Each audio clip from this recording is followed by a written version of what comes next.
Biz ne kadar sımsıkı durursak, saflarını sıklaştırırsak inanın bize kimse bir şey yapamaz. Bu sizler sayesinde olacak. İşte biz bütün belediye başkanlarımızla bu ekibin bir parçası olarak gönül belediyeciliği diye yola çıktık. Allah hepsinden razı olsun. Allah onlardan her birinden razı olsun. Türkiye'nin en büyük su projesi. Kim bir birey yapabilir mi ya? Bu bir takım işi. Meren'den sonra Türkiye'nin en büyük su projesi. 31 Mart'ta aday adayları buraya geldiğinde dalga geçtiler. Bu suyu dediler 10 yılda getiremezler. Vallahi de billahi de su geldi depoda. Türkmağ'da su geldi ve depoda. Bu ülkeyi geriletmek isteyen gerici zihniyeti, bu ülkeyi tökezletmek isteyen, darbe ve vesayetle geriletmek isteyenlere en güzel cevabı bütün seçimlerde, bütün sandıklarda bu millet vermiştir. Bu millet anlamayanlara ders vermeye devam edecektir inşallah.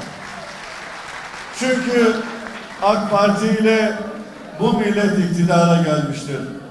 AK Parti ile ayağı lastik ayakkabıyla, çamurlu, eli nasırlı Anadolu insanını Ankara'da Kızılay'ı bile, Ulus'u bile dar gören zihniyeti tarihin çöplüğüne işte bu aziz millet itmiştir. Bu aziz millet bu vakaları, eski Türkiye hikayelerine son vermiştir. Bu ülkede ne zaman sandıktan Ayşe, Fatma, Ali, Mehmet, Hüseyin, Anadolu'nun bağrı yanık insanları çıksa hep sandığa, her zaman millet iradesine bir müdahale ettiler. Ya darbelerle müdahale ettiler, ya eski sistemin krizleriyle yönetilemeyen bir Türkiye olarak Türkiye'nin iradesine hep müdahale ettiler. Elbette AK Parti olarak bütün sorunları çözdük diyemeyiz.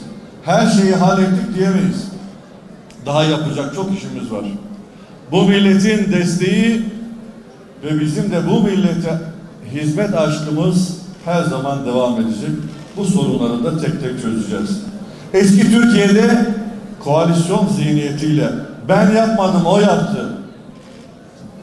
Ben değil, o sorumlu anlayışıyla hep birbirine topu tacı atan bir siyaset vardı. Ama AK Parti ile bütün halının altına süpürülen o sorunlar tek tek çözülmüştür. Sürekli seçim dönemlerini yaşadık, referandumları yaşadık ama asla AK Parti teşkilatı olarak bir rehavete kapılamayız. Her zaman milletimizle beraber gönül gönüle olmak zorundayız. Çünkü tabelasına milletin astığı bir partidir AK Parti.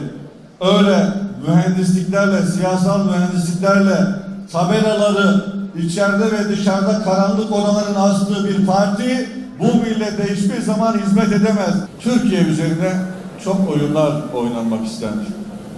200 yılı aşkın bir süredir hep senaryolar yazıldı, çizildi. Ve yakın Cumhuriyet tarihimizde de istikrarsızlık dönemler, kriz dönemleri, darbe dönemleriyle Türkiye'yi geriletmek istendi.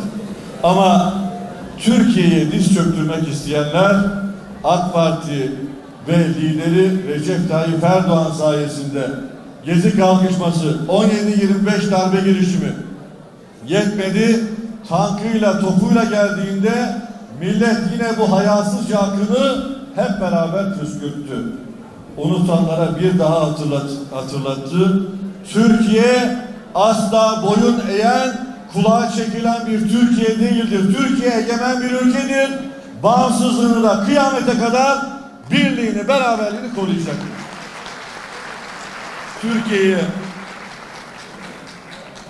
müdahale etmek isteyenler, diz çöktürmek isteyenler en güzel cevabı tüm bu meydan okumalarda asıl meydan okumayı bu millet yaparak göstermiştir. Türkiye'nin bir hava güvenlik sistemine ihtiyacı vardı ve bununla ilgili Türkiye her türlü talebini yaptı. Ama Amerika Birleşik Devletleri'nden kendi paramızla bile almayınca S-400'ü aldı. Alamaz dediler, şunu dediler, bunu dediler. Kardeşim 82 milyonun huzuru güvenliği için ne gerekiyorsa Recep Tayyip Erdoğan o adımı atar, AK Parti o adımı atar, Türkiye o adımı atar. Kim ne der?